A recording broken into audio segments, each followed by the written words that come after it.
Good morning students, I hope you all are fine. अभी हम tense की series को कंटिन्यू कर रहे हैं जिसमें मैं आपको पास्ट और प्रेजेंट टेंस बता चुकी हूँ। आज की वीडियो में हम फ्यूचर टेंस और साथ ही साथ फ्यूचर परफेक्ट कॉन्टिन्यूस टेंस पढ़ने वाले हैं। तो आपको पता है फ्यूचर टेंस क्या होता है? जो काम हम भविष्य में करेंगे यानी आने वाले समय में करेंगे उसे हम फ्यूचर टेंस के अंडर रखते हैं। जैसे मैं कल मुंबई जाऊंगा, मैं खाना खाऊंगा, मैं पढ़ूंगा, मैं लिखूंगा, यानी ऐसे सारे काम जो भविष्य में होते हैं वो सब हमारे क्या होते हैं? फ्यूचर टेंस होते हैं। इसमें सबसे पहला सिंपल फ्यूचर या फिर सिंपल फ्यूचर इंडेफिनिट जिसको बोला जाता है, उसकी पहचान क्या होती है कि मैं गागेगी, मैं खाऊंगा, मैं पीऊंगा, मैं नहाऊंगा, इस तरह के सेंटेंसेस जो मेरे होते हैं वो फ्यूचर इंडेफिनिट के अंदर आते हैं। इसका हमारा सेंटेंस स्ट्रक्चर क्या होता है? That is subject plus will shell plus V1 plus object होता है। अब आपको ध्यान रखना है आपको विल कहाँ लगाना है, शेल कहाँ लगाना है। फर्स्ट पर्सन के साथ हमेशा शेल लगाया जाएगा और सेकंड और थर्ड पर्सन यानी ही, शी, इट, दे एटसेट्रा के साथ आप विल लगाएंगे। लेकिन स्पोकन और मॉडर्न इंग्लिश में जनरली हम सबके साथ विल का ही यूज करते हैं। बट अगर आपको एरर फाइंडिंग में क्वेश्चन दिया जाएगा तो आप ये ध्यान रखना कि आपको सिर्फ फर्स्ट पर्सन के साथ शेल लगाना है, बाकी सबके साथ यानी सेकंड पर्सन, थर्ड पर्सन के साथ आपको विल लगाना है। फर्स्ट पर्सन में कौन कौन आएगा? आई, वी, इन सबके साथ आपको क्या लगाना है? I shall, we shall, he will, she will. ठीक है। अब आप एक चीज देखिए, सेंटेंस के लास्ट में अगर गागेगी आ रहा तो पहचान लेंगे कि फ्यूचर इंडेफिनिट की बात हो रही है। इसके अलावा कुछ पर्टिकुलर कीवर्ड्स होते हैं हमारे पास, जैसे tomorrow, next year, next month, next week, ये सब इंडिकेट करते हैं कि फ्यूचर टेंस की बात हो रही है। जैसे I shall go to Mumbai tomorrow, I shall take my exam next year, अगले साल, यानी मैं भविष्य की बात कर रही हूँ। तो सेंटेंस मेरा क्या बनेगा? I shall take my exam next year. I shall be 30 on my next birthday, अगले बर्थडे पे, यानी भविष्य की बात कर रही हूँ, तो मैं 30 साल का हो जाऊंगा अपनी नेक्स्ट बर्थडे पे। नेक्स्ट आप देखिए फ्यूचर कॉन्टिन्यूस। कॉन्टिन्यूस क्या होता है? कोई भी चीज हमारी हो रही होती है। तो फ्यूचर कॉन्टिन्यूस की क्या पहचान होगी?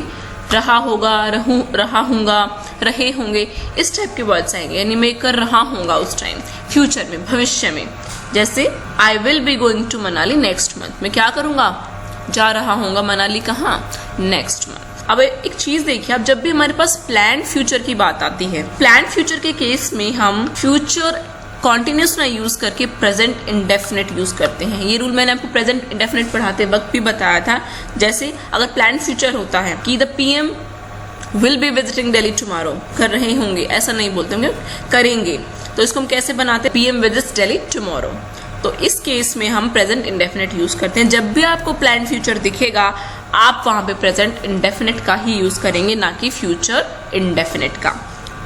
जैसे mister Gupta will be retiring on 21 जनवरी, हम इसके बजाय क्या लिखेंगे? मिस्टर गुप्ता रिटायर्स ऑन 21 जनवरी।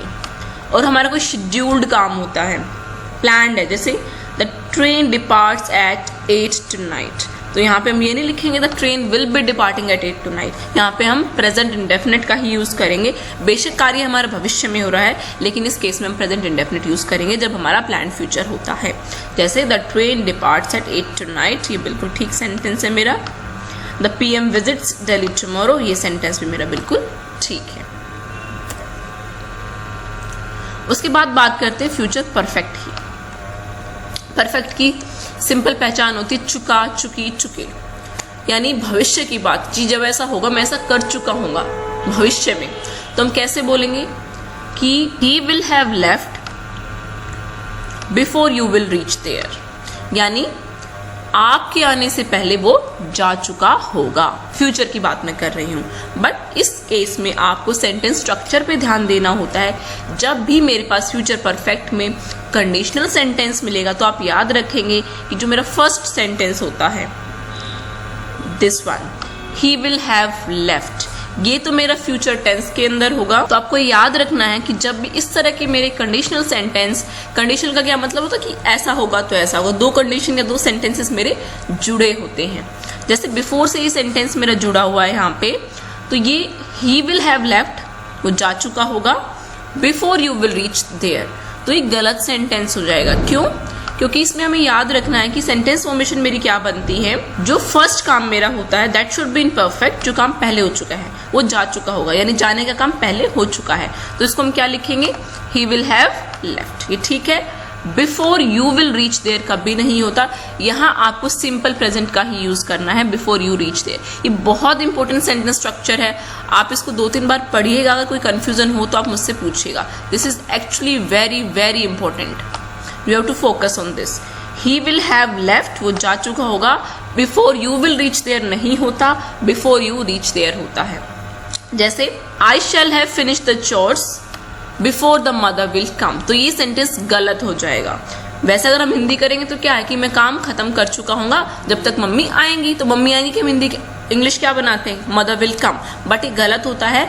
आप सिर्फ फर्स्ट सेंटेंस जो है, जो काम पहले हो चुका है that should be in perfect, I shall have finish the chores, और जो सेकंड काम है बिफोर द मदर कम्स, ये सिंपल प्रेजेंट के अंदर ही होगा, ना कि फ्यूचर टेंस के अंदर। जैसे एक और एग्जांपल लीजिए, by the time I will reach the station the train will have left, ये सेंटेंस मेरा गलत हो जाएगा। क्यों? कौन सा काम पहले हुआ है, मैं स्टेशन पहले पहुंचा, ट्रेन पहले निकली है, तो ट्रेन पहले निकल चुकी है, तो जो सेकंड पार्ट है यानी जो काम मेरा पहले हो गया है, the train will have left, ये बिल्कुल ठीक है, ये मैंने परफेक्ट टेंस में लिया। बट जो दूसरा पार्ट है मेरा, by the time I will reach the station, कि जब तक मैं स्टेशन पहुंचूंगा ट्रेन जा चुकी होगी, तो यहाँ पे ये सिंपल प्रेजेंट के अंदर ही आएगा। तो सही सेंटेंस मेरा बनेगा, by the time I reach the station the train will have left, this is correct. अभी हम देखते हैं फ्यूचर परफेक्ट कॉन्टिन्यूअस टेंस, इसकी क्या पहचान होती है, ऐसा हो रहा होगा with a point of time या फिर अ टाइम ड्यूरेशन इसमें मेंशन होती है, कितने टाइम से ऐसा हो रहा होगा। जैसे आपने प्रेजेंट टेंस में भी पढ़ा था, she has been waiting for me 2 hours, कि वो मेरे लिए इंतजार कर रही है, कितनी देर से, 2 घंटे से। I have been reading since morning, मैं कब से पढ़ रहा हूँ, सुबह से पढ़ रहा हूँ। तो ये सेंटेंसेस हमने प्रेजेंट टेंस में भी पढ़े थे। सेम वे हमने पास्ट टेंस में भी पढ़ा था, she had been waiting for me for 2 hours, वो मेरा इंतजार कर रही थी 2 घंटे से। I had been reading since morning, मैं 2 घंटे से पढ़ रहा था। तो सेम वे हमारे पास फ्यूचर टेंस में भी होता है, जैसे कि she will have been waiting for me for 2 hours, वो मेरे लिए इंतजार कर रही होगी। तो भविष्य में भी हम इसको ऐसे बनाएंगे, फ्यूचर टेंस में भी हम ऐसे बना सकते हैं। I will have been reading since morning, मैं सुबह से पढ़ रहा हूँगा, यानी फ्यूचर की बात हम कर रहे हैं। I will have been reading from morning, इन दोनों सेंटेंस में क्या डिफरेंस है।